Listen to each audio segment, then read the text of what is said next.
The Doom took Valyria in minutes, but the rest of Essos wasn't so lucky. Out of the east swarmed the Dothraki, and there were no dragons to push them back. The Dothraki tide slammed first into the Sarnori, who called themselves the Tall Men, and whose ancient kingdom dominated the grasslands of Essos. The Tall Men at first scorned the Horse Lords as uncivilized barbarians, which they were. But Khal Mengo had united all of them into one Khalasar with one aim: to trample the world beneath their hooves and take other peoples as their herd. One by one, the cities of the Tall Men were overwhelmed. Still, they wouldn't unite against the Dothraki. Many didn't believe the tales of the rare survivors. No army could move so fast or strike so quickly. They didn't know that the Dothraki live in the saddle and have such command over their horses that they seem to have 4 legs, not 2. Where most archers fire from foot, the Dothraki fire from horseback. Charging or retreating, it makes no matter, they are just as deadly. But the Dothraki prefer close combat, howling for blood as they ride down their enemies with their araks, and there were so many of them. When Khal Mengo's son, Khal Moro, laid waste to the waterfall city of Sathar, renaming it the Place of Wailing Children, the Tall Men finally realized their peril. Led by a High King, they assembled a great army to break the Khals once and for all, and met the Dothraki on what would ever after be known as the Field of Crows. The 4 Khals commanded almost 80,000 horsemen between them. The Tall Men had 100,000 foot soldiers, 10,000 armored riders, 10,000 light horsemen, and 6,000 scythed chariots.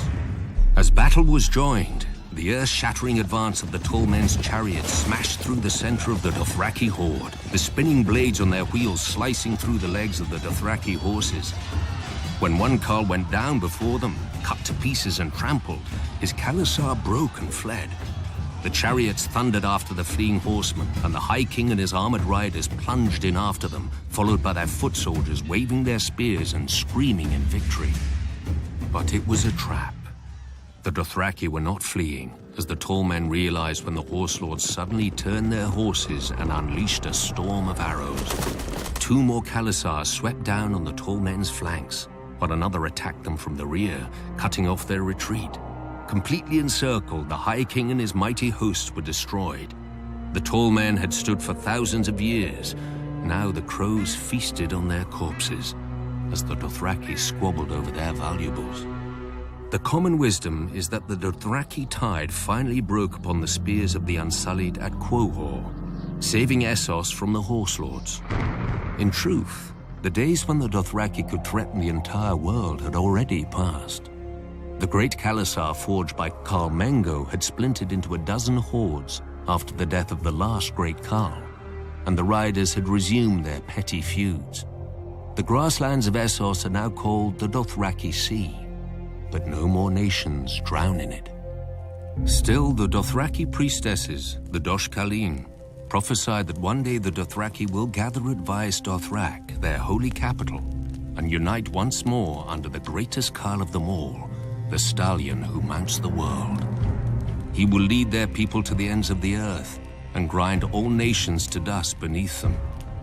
I knew a Khaleesi who the priestesses said would give birth to this stallion. She didn't. No doubt the Dosh Khaleen had made the same prophecy before and will again.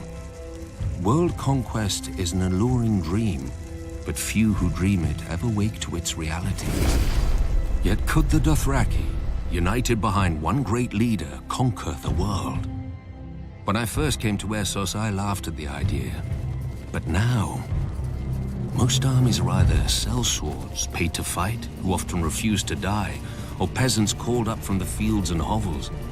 How long would those armies stand against the charge of 100,000 screamers howling for blood? How well would boiled leather jerkins and mailed shirts protect them when the arrows fall like rain?